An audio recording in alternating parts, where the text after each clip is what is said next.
दोनों भगवान को प्रणाम करके अपने धाम को चले गए। उन दोनों के जाने के बाद वृक्षों की आवाज गिरने की नंद बाबा को सुनाई पड़ी।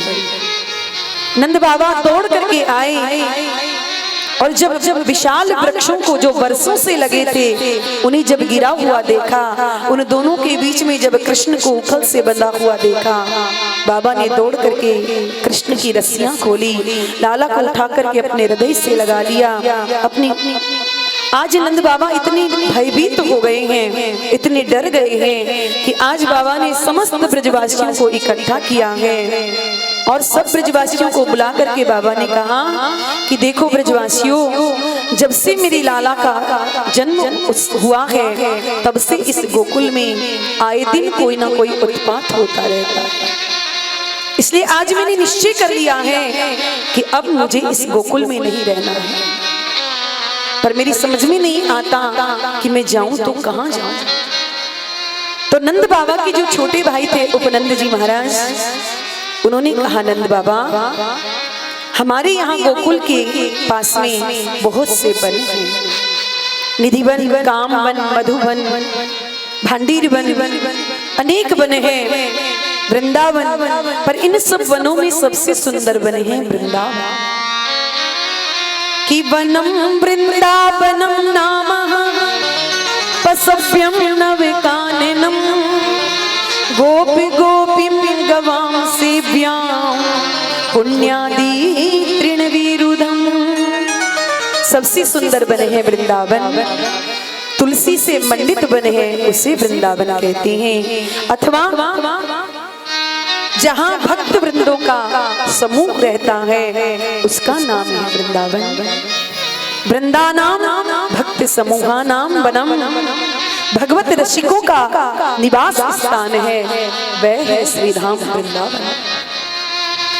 कि प्रेम की पिपास देख देख निज प्रेमियों को, प्रेम का समुद्र सीमा तोड़ के बहाया है, भावुक रसीले जन निराश न होंगे जहाँ, भांति प्रति भांति कुंज कुंज से सजाया है।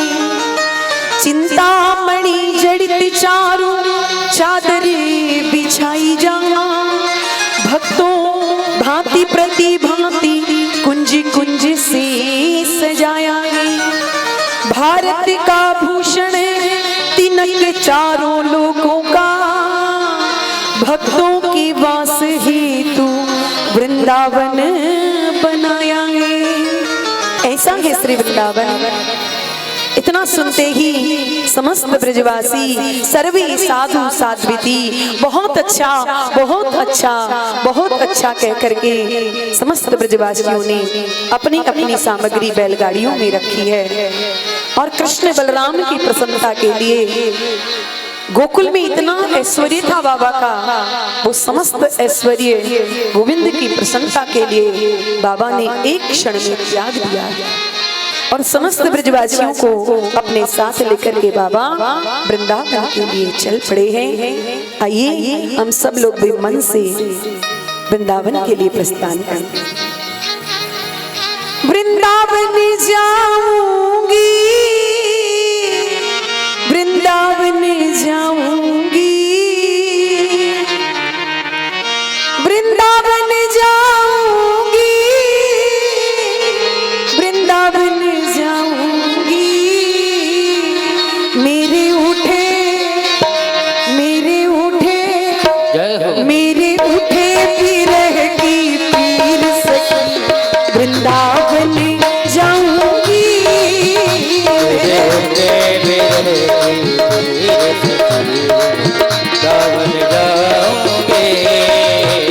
वृंदावन जाऊंगी सखी, वृंदावन जाऊंगी। मेरे उठे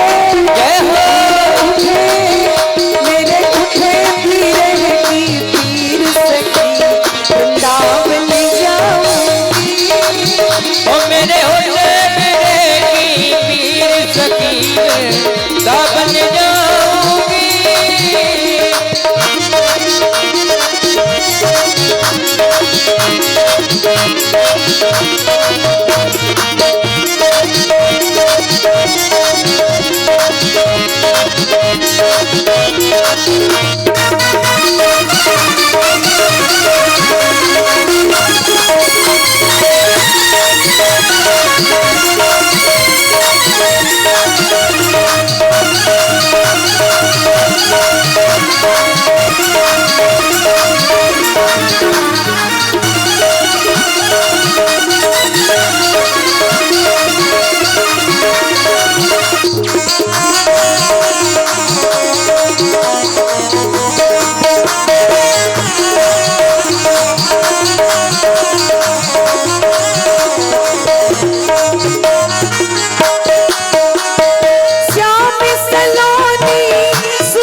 सूरत की दीवानी हो गई।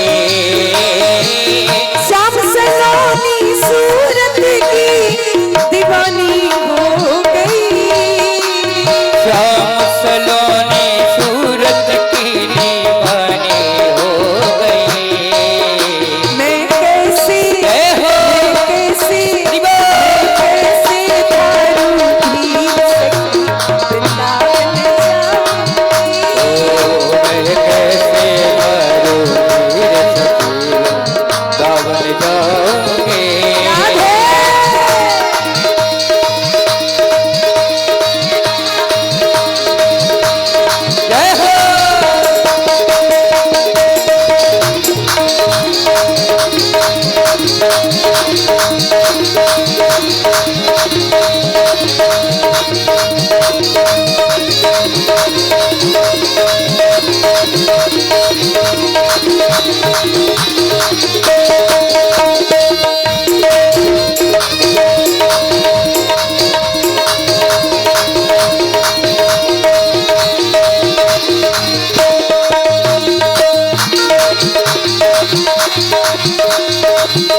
याद में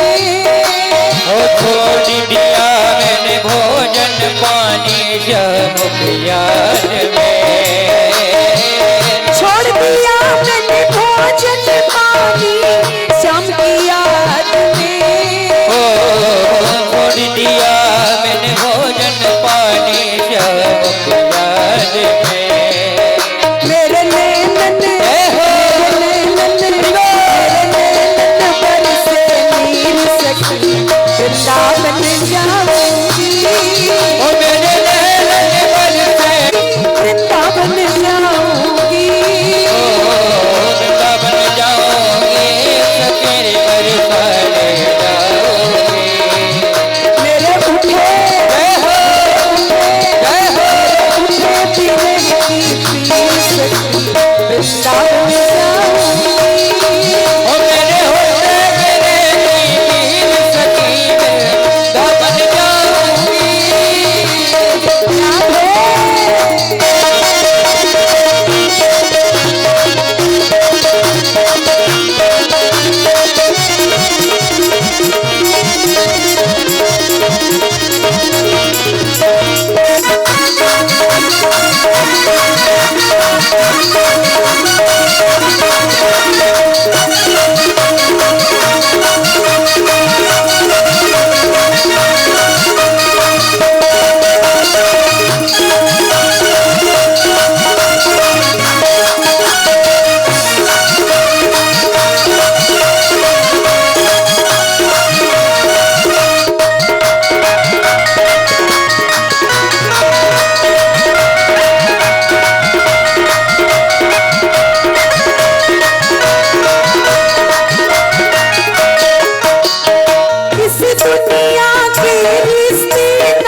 छोड़ दिए।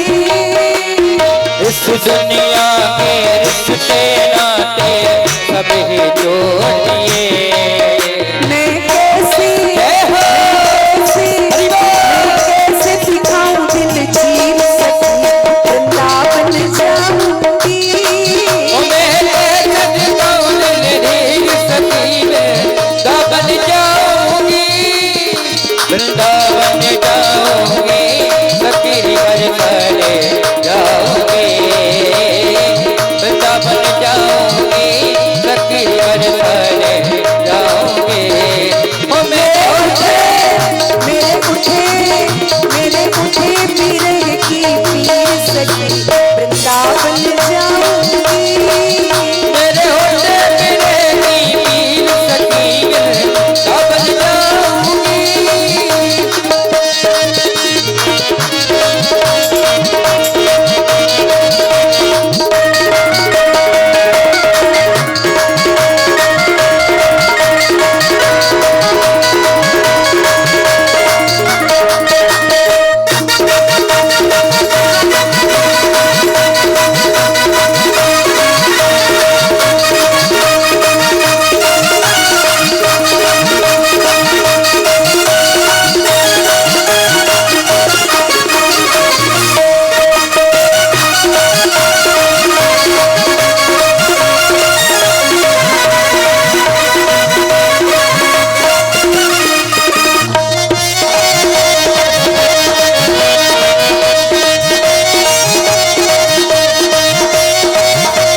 मेरे होते मेरे की पीर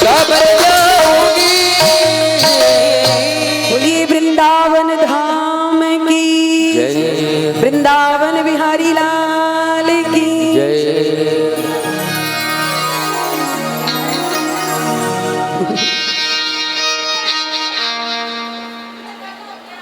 दाऊद जी महाराज कि या हरियाली में तो हमारी गायें खूब चरेंगी।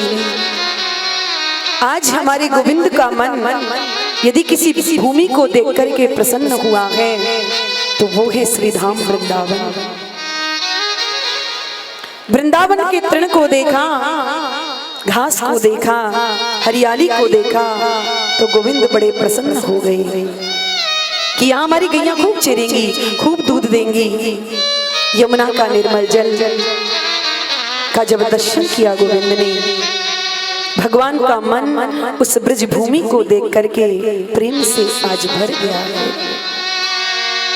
केवल अकेले कृष्ण का ही नहीं, राम के स्वयोर नृपः, कृष्ण और बलराम को यहाँ नृप कह करके संबोधन दिया गया। सुखदेव बाबा कहते हैं परीक्षित, दोनों भैया बड़े प्रसन्न हैं। कन्हैया दौड़े दौड़े मैया के पास में आए और मैया से आकर के कहा, मैया अब तो या वृंदावन में हम गाय चराने के लिए जाएंगे। मैया हंस करके कहने लगी, अरे लाला पहले तू छोटे छोटे बछड़न को तो चराना सीख, गैया तो बाद में चरा लेना। कन्हैया उदास हो गए। मैया समझाने लगी, लाला पहले तू बछड़न को चराना सीख, दूर मत जाइयो, पास में ही बछड़न को चरा करके लौटा लाइयो। हाँ मैया। और दोनों भैया अपने सखाओं के साथ वत्सचारण करने के लिए गए। आज पहली बार गोचारण करने के लिए गए हैं। न जाने कंस को कैसे विदित हो गया, एक वत्सासुर नाम का दैत्य कृष्ण के असंख्य बछड़ों में आकर के मिल गया। जब श्री कृष्ण को ये विदित हुआ तो उन असंख्य बछड़ों में से उस वत्सासुर को खोज करके भगवान ने उसका वध कर दिया। ऐसे ही एक दिन भगवान बछड़ों को चराते हुए जमुना जी के किनारे पर गए। वहां पर एक बगुला, बकासुर नाम का दैत्य बगुला बन करके बैठा हुआ था। जैसे ही इसने कृष्ण को देखा, देखते ही पहचान गया, अरे ये तो वही काला काला मुरली वाला है जिसने मेरी बहन पूतना का वध किया था। आज इसे मार करके मैं अपनी बहन का बदला लूंगा इससे। और जैसे ही श्री कृष्ण इस बकासुर के समीप में आए, इसने अपना मुख खोल करके भगवान को अपने मुख द्वार से पेट में निगल लिया। अब तो सारे ग्वाल बाल सब रोने लगे, अरे ये बगुला तो हमारे कन्हैया को निगल गया है। अब तो रोने लगे सब। पर उस बगुला के पेट में जाकर के, बकासुर के पेट में जाकर के गोविंद ने अपने शरीर को इतना गर्म कर दिया कि बकासुर पेट में भगवान को रख नहीं पाया। तुरंत उसने अपना मुख द्वार खोल दिया। भगवान उसके मुख से बाहर आए और आकर के उसके दोनों चंचुपुटों को पकड़ करके उसके मुख को बीड़ से फाड़ करके उस बकासुर का भी उद्धार कर दिया। सुखदेव जी महाराज कहते हैं परीक्षित, धीरे धीरे भगवान सखाओं के साथ अब दूर निकल जाते हैं वत्सों को चराने के लिए। एक दिन भगवान कुछ दूर में निकल गए, लेकिन एक अघासुर नाम का दैत्य अजगर बन करके वृंदावन में आ गया और बीच मार्ग में अपना मुख खोल करके बैठा हुआ है, अपनी श्वास को रोक लिया है। दूर से ऐसा लगता है मानो कोई विशाल का गुफा बनी हो। जब श्री कृष्ण अपने सखाओं के साथ में वत्सचारण करने के लिए गए तो आगे आगे बछड़े हैं, ग्वाल बाल हैं और सबके पीछे कन्हैया चल रही है।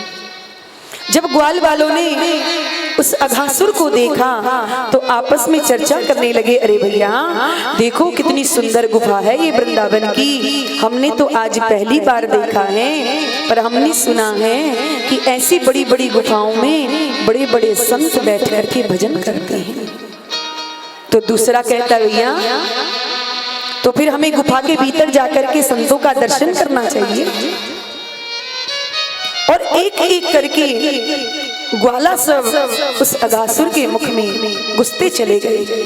पर जैसे ही अघासुर के मुख में प्रवेश किया और उसकी जीभ पर पांव रखा तो ब्रजवासी ग्वाला आपस में चर्चा करते हैं, देख भैया कैसी मखमली गद्दे बिछे हुए हैं इस गुफा में, तो वृंदावन के संतों के तो बड़े ठाट हैं।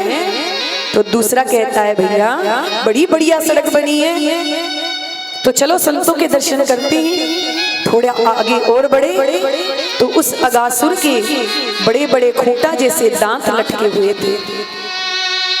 एक ग्वाला कहता है भैया ये खूंटा काय के लगे गड़े हुए हैं? तो दूसरा कहता है ये खूंटा यहाँ लिए गाड़ रखे हैं कि जो भी संत महात्मा यहाँ भजन करने के लिए आए अपना अपना सामान या में रख दे और फिर बैठ करके भजन करें। आपस में ही प्रश्न कर रहे हैं और आपस में ही उत्तर दे रहे हैं, और ऐसा करते करते सब भीतर चले जा रहे हैं। पर जैसे ही कंठ में पहुंचे अगासुर के, तो अंदर से जब अगासुर ने बहुत देर से अपने श्वास को रोक रखा था, धीरे धीरे जब श्वास छोड़ने लगा तो दुर्गंधपूर्ण गरम गरम वायु अंदर से आने लगी। तो तीसरा कहता है भैया ये बदबू कहां से आ रही है, दुर्गंधी कहां से आ रही है? तो चौथा कहता है भैया महात्माओं को तो अपने शरीर का ही भान नहीं रहता, कोई भी जीव जंतु भड़बड़ा के भीतर घुस गया होगा, मर गया होगा। अब संतों को अपनी शरीर की सुध नहीं, तो उन्हें क्या मालूम कि कोई जानवर आया है। सो ये उसी की दुर्गंध आ रही है। आपस में ऐसी चर्चा करते करते ग्वाला सब घुसने लगे। जैसे ही दूर से श्री कृष्ण ने देखा अगासुर के मुख में ग्वाल बालों को जाते हुए, श्री कृष्ण समझ गए कि ये तो अगासुर है, दैत्य है। श्री कृष्ण दूर से ही आवाज लगा रहे हैं, अरे भैया ये कोई गुफा नहीं है, ये अगासुर है, ये दैत्य है, तुम सबको खा जाएगा, इसके मुख में मत जाओ। कन्हैया ने खूब चिल्ला करके आवाज लगाई, पर किसी ग्वाला ने कृष्ण की आवाज नहीं सुनी। एक एक करके सब भीतर चले गए, पर अगासुर ने विचार किया कि जिसे मारने के लिए आया हूं वो तो अभी बाहर ही है।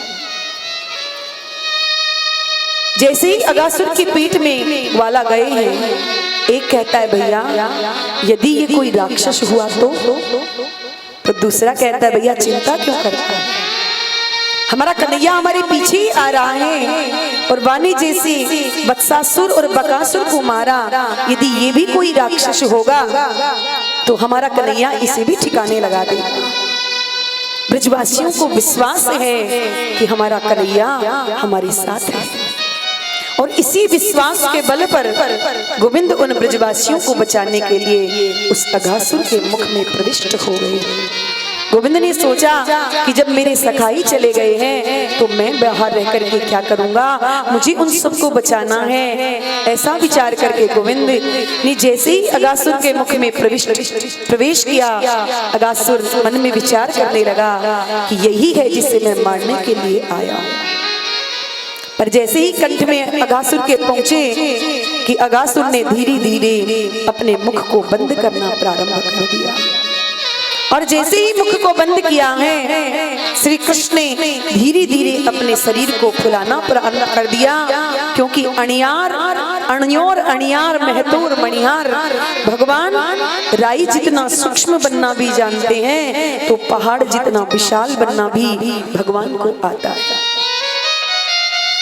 जैसे ही अगासुर ने अपने मुख को बंद किया, भगवान ने अपने शरीर को फुलाना प्रारंभ कर दिया और इतना अपने शरीर को बढ़ा दिया कि अगासुर की आंखें पलट गई, यहाँ से ब्रह्मरंध्र फट गया। भगवान श्री कृष्ण अपने समस्त ग्वाल बालों को उस अगासुर के मस्तक में से बाहर निकाल करके लाए। अगासुर की दिव्य ज्योति भगवान के चरणों में विलीन हो गई। ग्वाल बालों की ओर जब प्रभु ने कृपा दृष्टि से देखा तो सब ग्वाला ऐसे उठ गए जैसे सोकर के उठ गए हो।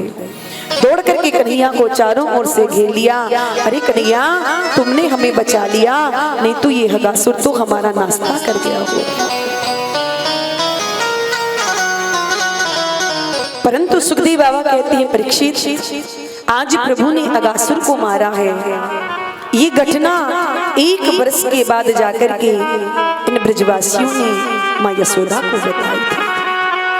परीक्षित ने कहा गुरुदेव 1 वर्ष तक ये सब ग्वाला कहाँ चले गए थे, इतने लंबे समय तक कितनी बड़ी बात उन्होंने नंद बाबा और मैया से छुपा करके रखी।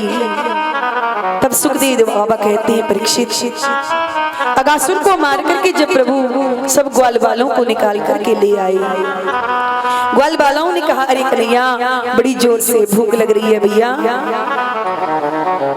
कन्हैया ने कहा यदि भूख लग रही है तो अपने घर से जो कलेऊ लेकर के आए थे, क्योंकि ग्वाला जब बच्चे चराने के लिए जाते थे तो मैया सबको कलेऊ बांध करके देती थी कपड़े में,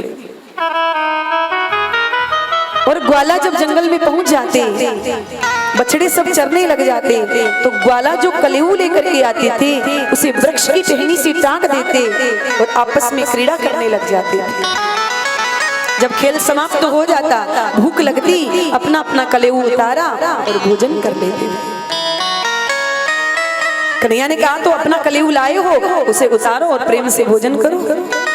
सब ग्वालाओं ने अपना अपना कलेऊ उतारा और मंडलाकार सारे ग्वाला बैठ गए और उन सब के मध्य में श्री कृष्ण विराजमान हो गए। सबने अपना अपना भोजन खोल लिया है और सब अपना अपना भोजन कर रहे हैं। सुखदेव जी महाराज उसका चित्रण करते हैं कि बिबरद वीणु जठर पटियो श्रृंगवेत्री च कक्षी वामी पाणो मसण कवलो तत्फलांगुलीसु तिष्ठन मध्ये स्वपद सुहृदे हास्यन् नर्म भीस्वै स्वर्गे लोके पिबति भुजे यज्ञ भुक्बाल के लिए। भगवान अपनी सखाओं के साथ भोजन कर रहे हैं, पर कितनी दिव्य सुंदर झांकी है भगवान की।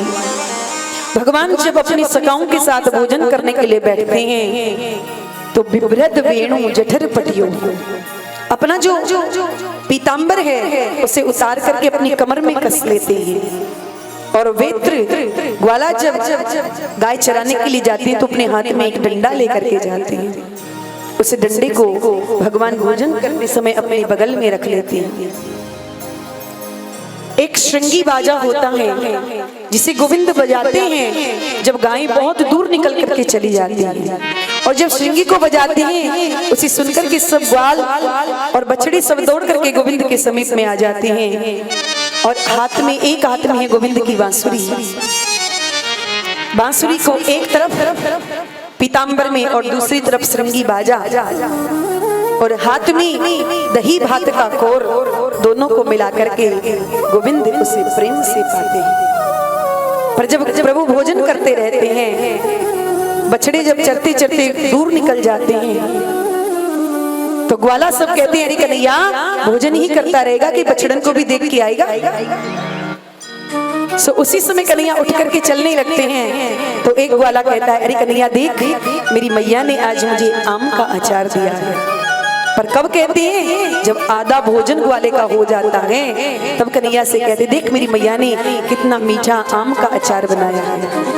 तो जब आधा खा लिया तब कृष्ण को दे रही है, उसी आम के अचार को अपनी अंगुली के बीच में लगा लेती है। कोई कहता है देख कन्हैया मेरी मैया ने आज बेजर की रोटी बनाई है, जरा खा के तो देख। तो उसमें से एक टुकड़ा और तोड़ लेते हैं और कन्हैया खाते हैं। कोई कहता है देख कन्हैया मेरी मैया ने आज रसगुल्ला बनाया है। कोई कहता है मेरी मैया ने आज टेंटी का अचार दिया है। कोई कहता है देख मेरी मैया ने कितना स्वादिष्ट कढ़ी बनाई है। और सबका भोजन लेकर के कन्हैया उसे किसी आम का अचार, कहीं टेटी का अचार, कहीं मीठा आम का अचार अपनी उंगलियों में लगा करके दही भात का कोर मिला करके खाते हुए गोविंद बछड़ों को ढूंढने के लिए जमुना के किनारे चले जाते हैं।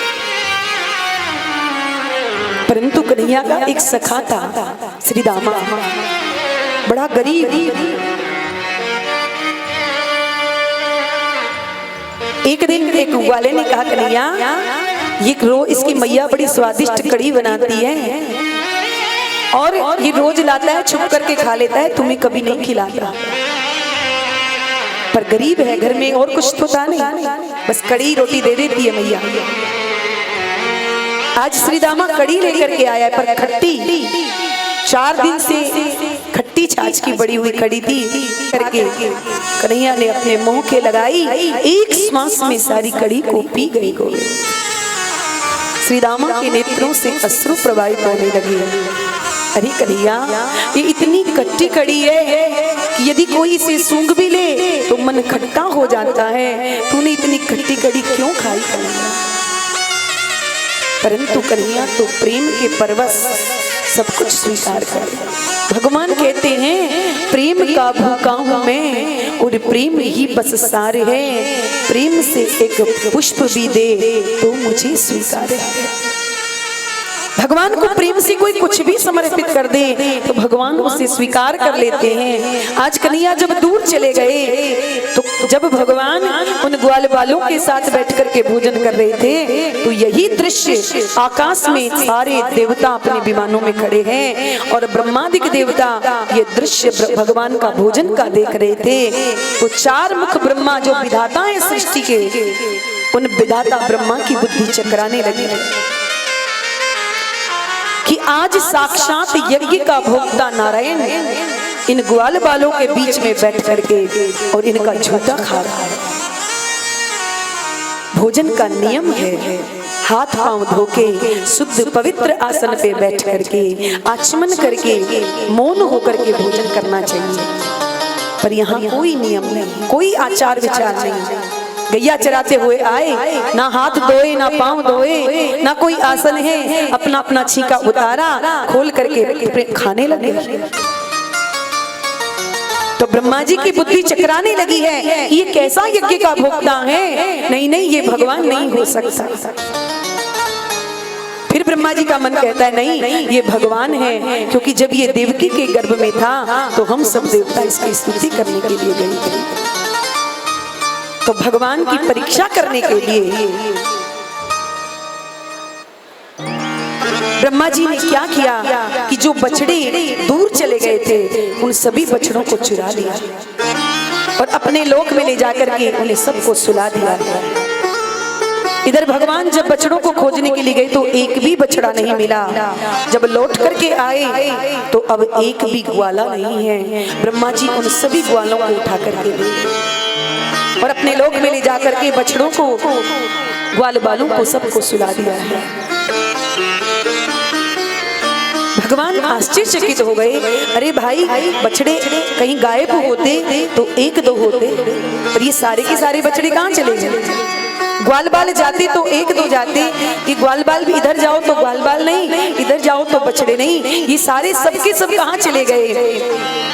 किसने मेरे साथ ये चालाकी की है? और जैसे ही भगवान ने ध्यान लगा करके देखा तो भगवान समझ गए कि ये तो हमारे ही बेटा ने हमारे साथ चालाकी कर दी, क्योंकि ब्रह्मा जी भगवान के पुत्र हैं, उन्हीं के नाभि कमल से उत्पत्ति हुई है ब्रह्मा की।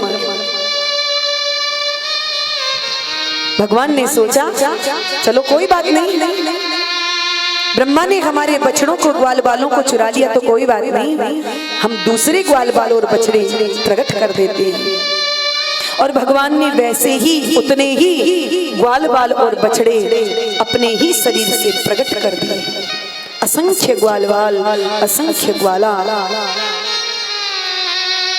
एक बरस तक ये लीला चलती रही पर किसी को पता नहीं चला। एक बरस के बाद एक दिन दाऊ जी महाराज के समझ में आया कि मैया ने कहा था कि गायों को चराने के लिए दूर मत जाना,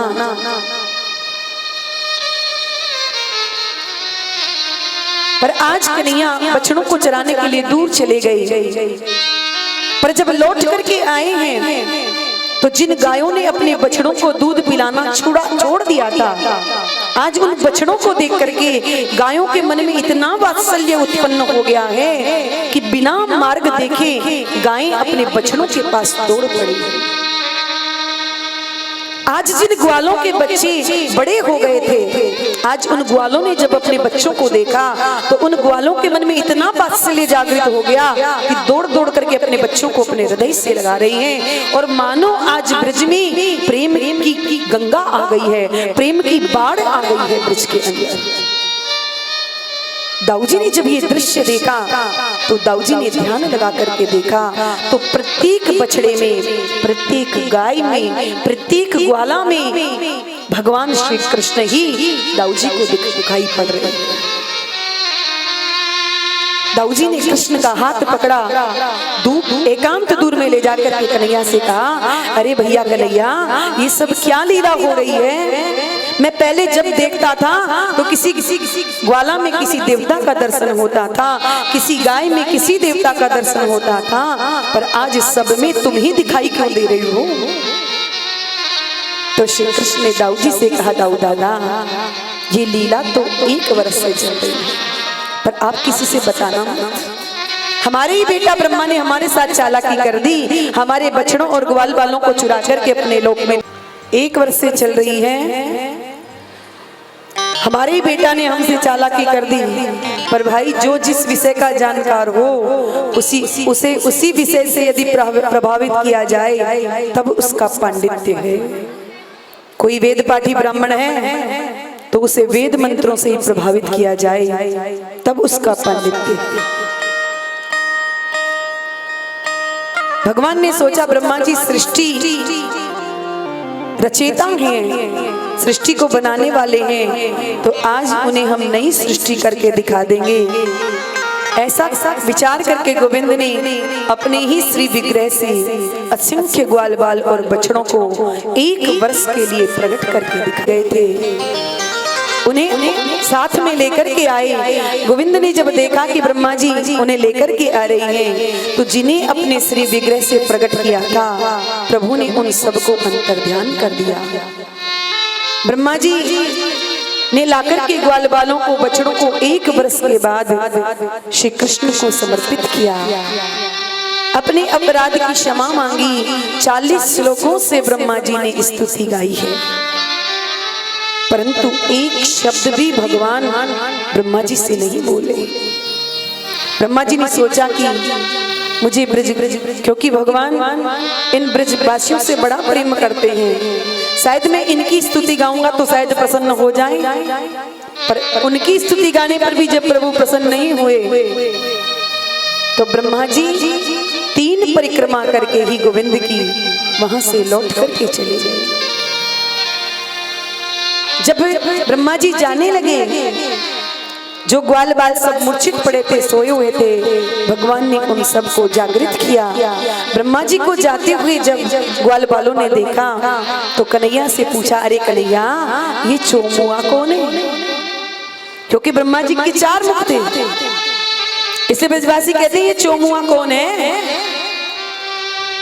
जहां ब्रह्मा जी ग्वाल बालों को लाकर के प्रभु को समर्पित किए थे, उस जगह का नाम ही चोमुआ पड़ गया। आज भी वृंदावन से बाहर चोमुहा गांव पड़ता है, जहां ब्रह्मा जी ने आकर के गोविंद को ब्रजवासियों और बछड़ों को समर्पित किया था। 1 वर्ष के बाद जब लौट कर के ग्वाल बाल सब घर में आए, मैया से आकर के ग्वाल बालों ने कहा, मैया आज तो श्री कृष्ण ने अघासुर को मार दिया। श्री कृष्ण मुस्कुराने लगे, दाऊ जी की ओर इशारा करने लगे, दाऊ भैया देखो, 1 वर्ष पुरानी घटना को इस ब्रजवासी आज की घटना ही समझ रहे हैं। मैया ने जैसे ही सुना, मैया ने राई लोन लेकर के भगवान के ऊपर से राई लोन उतारी। परंतु एक दिन श्री कृष्ण ने मैया से कहा, मैया अब तो बरसों बीत गए बछड़ा चराते चराते, अब तो हम बड़े हो गए हैं, अब तो मैया हमें गौचारण करने की अनुमति मिलनी चाहिए। मैया ने कहा, नहीं लाला, अभी तो तुम छोटे हो, अभी बछड़ा चराओ।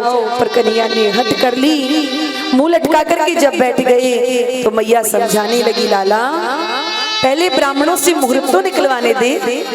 और मैया ने ब्राह्मणों को बुलाया, ब्राह्मणों से मुहूर्त निकलवाया। ब्राह्मणों ने मुहूर्त निकाला कार्तिक मास शुक्ल पक्ष अष्टमी तिथि को, जिसे हम लोग गोपाष्टमी कहते हैं। उसी दिन भगवान श्री कृष्ण के द्वारा मां ने गायों का पूजन करवाया है। और आज पहली बार श्री कृष्ण गोचारण करने के लिए दाऊ जी के साथ वन में गए, पर जिस वन में आज गोचारण करने के लिए गए हैं उस वन का नाम था भांडीर वन। यहाँ पर ताल वन, वहां पर ताल के बड़े बड़े वृक्ष लगे हुए थे। ब्रजवासियों ने श्री कृष्ण से कहा, भैया यहाँ बड़े बड़े ताल के वृक्ष हैं और इसमें बड़े सुंदर सुंदर फल लगते हैं, परंतु यहाँ एक धेनुकासुर नाम का बड़ा ही भयंकर दैत्य रहता है जो किसी को इन फलों को खाने नहीं देता। ग्वालों ने दाऊ जी से कहा, दाऊ भैया हमने आज तक आपका बल पराक्रम नहीं देखा, कन्हैया को तो कई बार दैत्यों को मारते हुए देखा है, आज आप भी अपना बला और पराक्रम दिखाइए। दाऊ जी ने कहा, तो ठीक है चलो। और सभी ब्रजग्वालों को साथ लेकर के दाऊ जी महाराज आज ताल वन में गए और जैसे ही ताल के फलों को, वृक्षों को हिला हिला करके ताल के फल तोड़ने लगे, उसी समय वह धेनुकासुर नाम का राक्षस गधे के रूप में आया और दाऊ जी के ऊपर पिछले पैरों से जैसे ही दुलच्ची मारने लगा कि दाऊ जी ने उसके पिछले दोनों पैर पकड़ लिए और आकाश में उसे घुमा करके पृथ्वी पर धराशायी कर दिया। बोली दाऊ जी महाराज की जय। अब तो सब ब्रजवासी खुश प्रसन्न हो गए। दाऊ जी ने बड़े बड़े ताल के फल तोड़ करके सब ब्रजवासियों को खिलाया है। ब्रजवासी ग्वाला पोट बांध बांध करके सब अपने घर लेकर के आए, पर जैसे ही सायंकाल को घर पहुंचे हैं कन्हैया ने मैया के पास आते ही मैया से कहा, मैया आज तो दाऊ दादा ने एक बहुत बड़ा काम किया है। दाऊ जी तो प्रसन्न हो गए, पर जब कन्हैया ने मैया ने पूछा क्या किया कन्हैया, तो कन्हैया ने कहा, मैया आज तो दाऊ दादा ने एक बहुत बड़ा गधा मार दिया।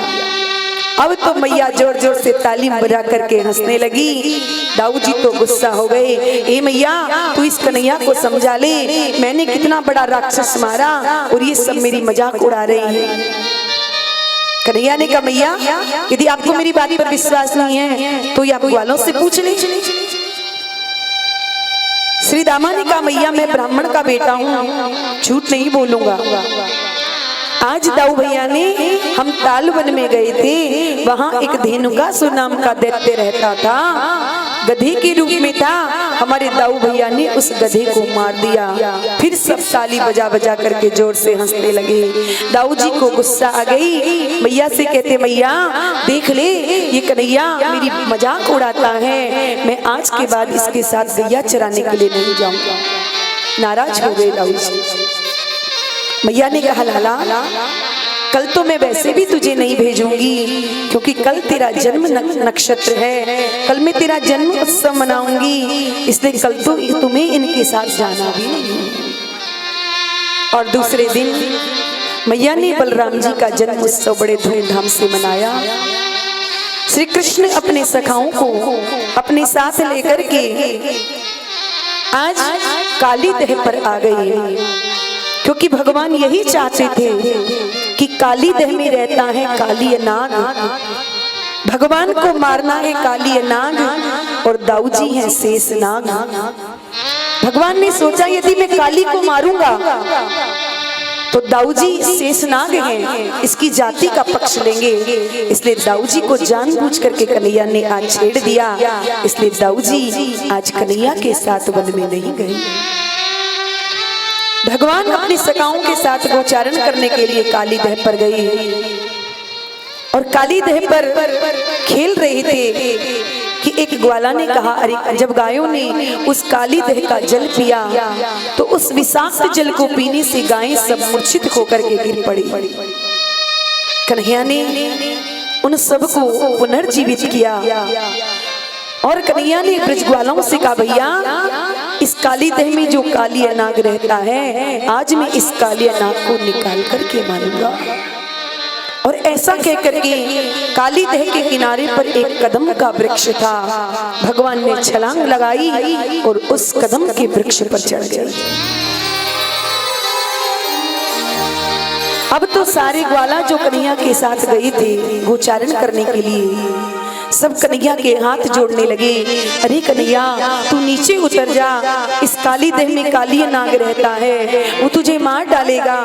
कन्हैया ने कहा कि आज चाहे कुछ भी हो, मैं उस काली को मारकर ही आऊंगा। और इतना कहकर के कन्हैया ने उस काली देह में छलांग लगा दी। काली नाग उस काली देह में अपने पूरे परिवार के साथ रहता है।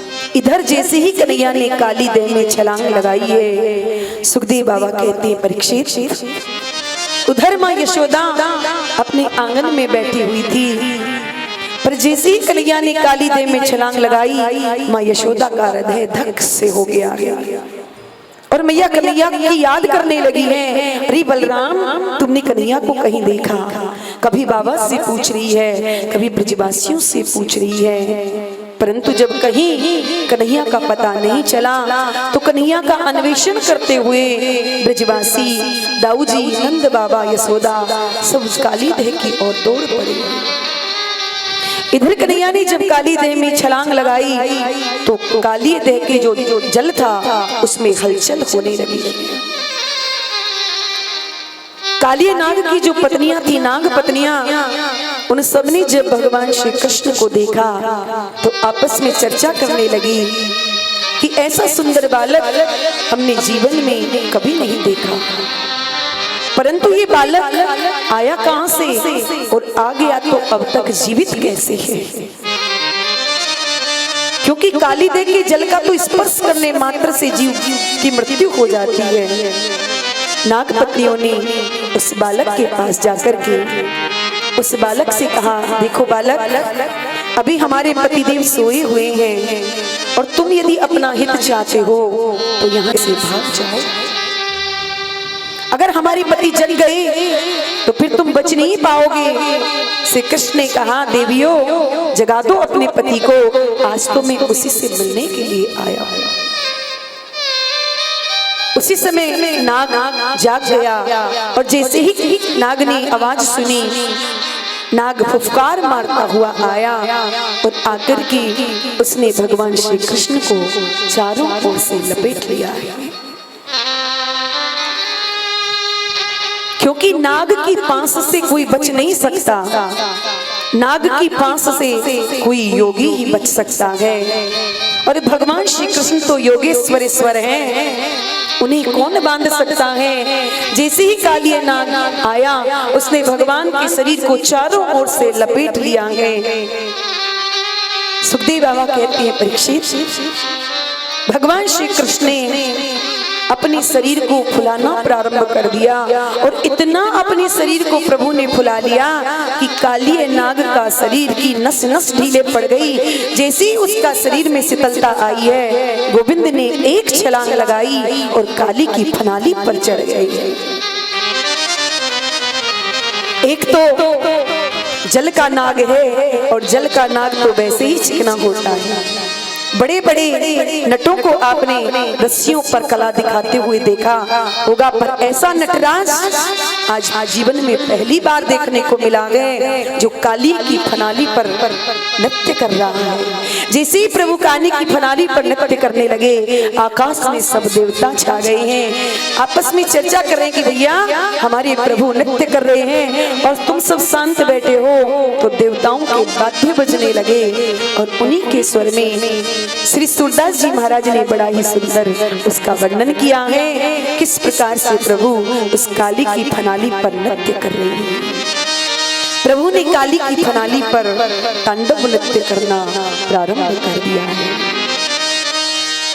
तांडव गति मुंडन पर, तांडव गति मुंडन पर नाचत गिरधारी, तांडव गति मुंडन पर, तांडव गति मुंडन पर नाचत गिरधारी, तांडव गति मुंडन पर, तांडव गति मुंडन पर नाचत गिरधारी, तांडव गति मुंडन पर, तांडव गति मुंडन पर कीर्तत बनमाली। बम बम बम भर बम बम बम देव बम बम भरन पर बम बम बम करते बिन बिन बिन बिनती करते दुआरे। तांडव गति मुंडन पर तांडव गति मुंडन पर राजत गिरधारी तांडव गति मुंडन पर तांडव गति मुंडन निरतत बनमाली। तांडव गति मुंडन पर तांडव गति मुंडन पर राजत गिरधारी राजत गिरधारी राजत गिरधारी।